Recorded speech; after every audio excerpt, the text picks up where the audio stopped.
Now, the reason I'm doing this video is because when I think of marriages and weddings, I think of it as an advantage to one gender and not the other.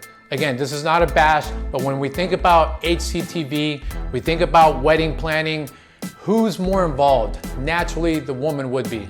And men, in some ways, are at a disadvantage. This is just facts. When we talk about alimony, we talk about the child support system, we talk about military retirement, which is something I've witnessed myself, where someone could work for 10 years, be married to that woman, they get divorced and she gets half. Meanwhile, she was cheating on him during deployments, right? Or inversely, there's a divorce and there's child support going on, and all of a sudden now we have this issue where people have made a kid and now they're divorced. Currently, US is at a 41% divorce rate, and most marriages, young marriages, last anywhere from just 2 or 3 years.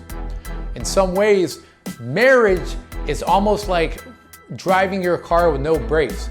There's a huge chance you may not get to your final destination and you end up making it to your final destination, if you know what I mean, right? I'm trying to keep it monetized here.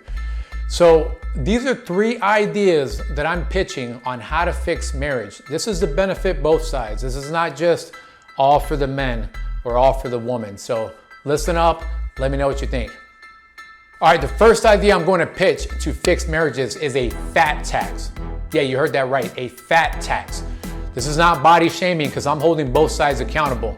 Let's say you married your partner based on physical attraction, right? You liked the shape they were in, they were looking really good, and that led you to doing certain activities with them physically, and then saying, man, I really like this person, this is someone I want to keep based on that physical attraction.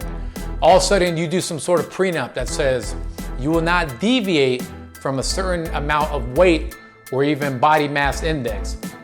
All of a sudden, the years go by. You grow into a pattern of being comfortable with each other. You grow into a pattern of being comfortable with being lazy with yourself. You don't take care of your nutrition, you don't take care of your health, you don't take care of your fitness, you don't even take care of the attire that you're wearing. Then all of a sudden, 3 years later, you've gone down the road, you gain, for example, anywhere from 15 to 30 pounds plus, you or your partner. Imagine if all of a sudden you got taxed by the government because you've deviated from that weight. Because that was an agreement. That was an agreement that you're gonna take care of yourself first and foremost for yourself, but now your partner is not as attracted to you. So what ends up happening? You lose respect for your partner, you go off and you cheat on your partner because you wanna feel alive again, or the most hypocritical that I've seen, you break up, you get divorced, and then all of a sudden out of revenge, you get into shape. So imagine a fat tax. What would a fat tax do for marriages? Either you're gonna go broke or you're gonna get in shape and stay attractive for yourself and for your partner. So what I also wanna introduce, idea number 2, is taking preventive breaks. Okay, what I mean by this is getting some space from each other on purpose, not as a reaction to some sort of drama or argument you got into. So for example, let's say I take a 2-day break and I'm hanging out with the boys, okay? We go out, we go fishing for 2 days, we go out to a bar, we go to Cancun, and then I'm thinking about my partner, I'm thinking about recentering myself, because that's important, and then I gotta come back to her. Imagine the same thing, if a woman did that, she would miss you, but at the same time, she would get a break from both of you sharing that energy together. Sometimes what happens is, as much as you're comfortable with your partner, being around each other too much can sometimes tire out your own energy, your own vibrations. So that's why you gotta recenter yourself. If you do this in a preventive way, instead of a reaction to a fight, you can keep some marriages going. So imagine that. We just talked about the fat tax, and then imagine purposeful preventive breaks. What you think about that? Okay, the third idea, and what I feel is the most important idea, is doing a yearly checkup. Okay, we change oil in our vehicle. We go for a yearly, bi-monthly checkup at the doctor. We take labs at the doctor to make sure we've identified if there's any diseases we need to prevent, or if we need to check our cholesterol level, et cetera, et cetera. But for a marriage to last, something as important as a marriage, you should have a yearly checkup. What do I mean by a checkup? What I mean is there should be a 2-pronged approach to this. You should have first a sexual therapist or sexual counselor talk about dopamine levels. Why is this important? Sometimes we get into a pattern of mediocrity and boredom in a relationship. It doesn't just mean frequency of sex. This can mean how to introduce new things to get dopamine going.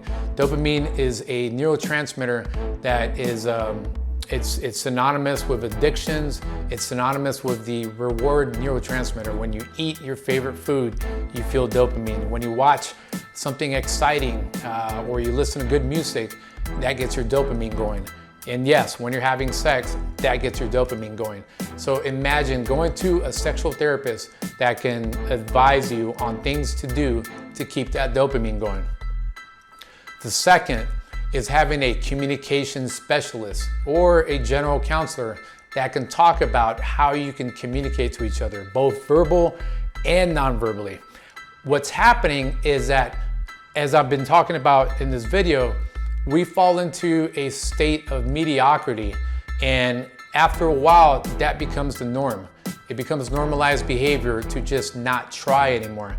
Doing a yearly checkup, even if you feel like things are going great, cultivates new ideas on how to keep a relationship strong. So, hope you like that. Let me know, click and subscribe if you like this material. That motivates me, that lets me know that you're enjoying this. And also, I would like to know, what are some other ideas that you would think could save marriages? This is The Dating Doc. Hope you enjoyed the video. Check it on the next one.